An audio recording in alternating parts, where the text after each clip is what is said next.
Hi friends, ఈరోజు మనం ఈ వీడియోలో అన్నం వడియాలు అనేది ఎలా చేసుకోవాలో చూద్దాము. ఎండాకాలం వచ్చిందంటే చాలు మనం అప్పడాలు కానీ మనం వడియాలు కానీ పెట్టుకుంటూ ఉంటాం కదా. నేను అన్నం వడియాలు పెట్టాను. అన్నం వడియాల కోసం ఏవేవి ఐటమ్స్ కావాలో ఇప్పుడు చూద్దాము. 2 స్పూన్ల పచ్చికారం,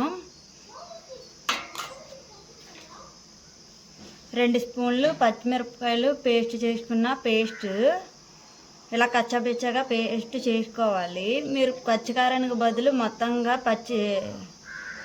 పచ్చిమిరపకాయల పేస్ట్ అనేది వేసుకోవచ్చు, అది మన ఇష్టమే. 2 స్పూన్లు జీలకర్ర, టేస్ట్కి సరిపడా సాల్ట్, 2 స్పూన్ల వాము వేసుకోవాలి. వీటన్నింటినీ మనం రైస్ కూడా మనకి రైస్ అనేది ఉండాలి. రైస్ అనేది మనం తినడానికి వండుకుంటాం కదా, దానికి కొంచెం మెత్తగా ఉడకబెట్టుకోవాలి. ఇప్పుడు మనం ప్లేట్లో రైస్ వేసుకుందాము.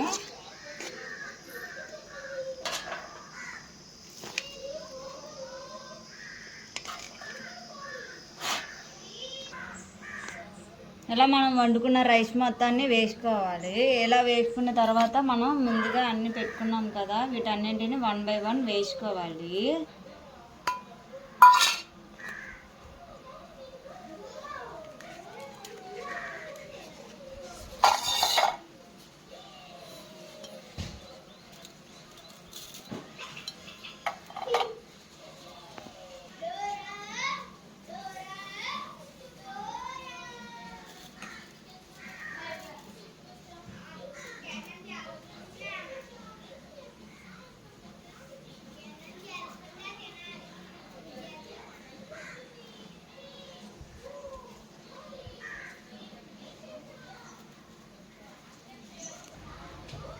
ఇలా వీటన్నింటిని వేసుకొని ఒకసారి బాగా మొత్తం కలిసేలాగా అన్నం మొత్తానికి పట్టేలాగా కలుపుకోవాలి.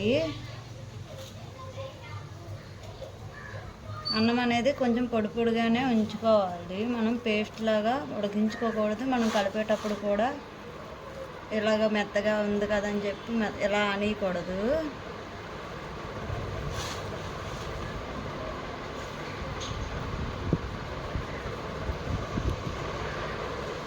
ఇలా మనం వేసుకునే ఇంగ్రీడియంట్స్ అన్నీ కలిసేలాగా రైస్ మొత్తానికి కలుపుకోవాలి.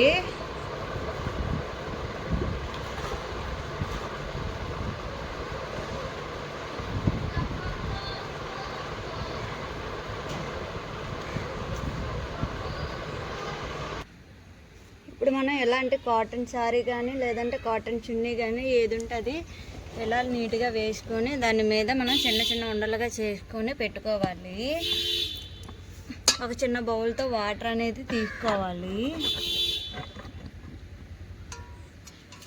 వాటర్లో ఇలా చెయ్యి ఒకసారి తడుపుకొని మనం ముందుగా కలుపుకున్నాం కదా రైస్ని, దాన్ని ఇలా చిన్న చిన్న ఉండలుగా చేసుకొని మనం ముందుగా వేసుకున్న క్లాత్ పైన ఆరబెట్టుకోవాలి.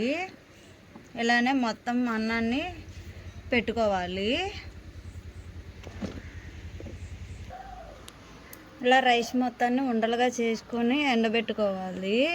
ఇవి పూర్తిగా ఎండబెట్టుకోవాలి. మినిమం 4-5 రోజులైనా పడుతుంది. ఎండ బాగా కాస్తే 3 రోజుల్లో ఎండిపోతాయి.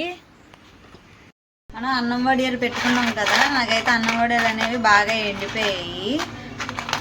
బాగా ఎండ కాసింది కాబట్టి నాకు 2 రోజుల్లో బాగా ఎండిపోయాయి. ఇప్పుడు వీటిని ఫ్రై చేసుకుందాము.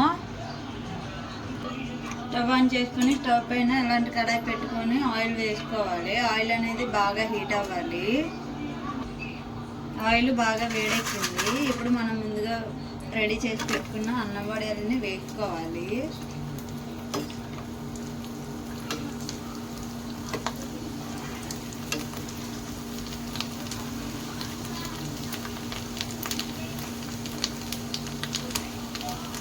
మనం అన్నం ఏ సైజులో అయితే పెట్టుకున్నామో అదే సైజులోకి వచ్చేంత వరకు ఫ్రై చేసుకోవాలి.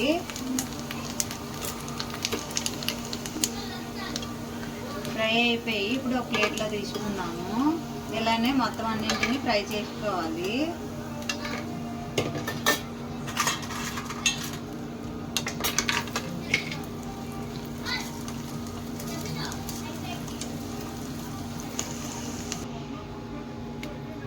టేస్ట్ అయితే సూపర్గా వచ్చాయి. మీరు కూడా ట్రై చేసి కామెంట్ సెక్షన్లో కామెంట్ చేయండి ఎలా వచ్చాయన్నది. అలానే లైక్ చేయండి, షేర్ చేయండి, సబ్స్క్రైబ్ చేయండి. Thank you for watching.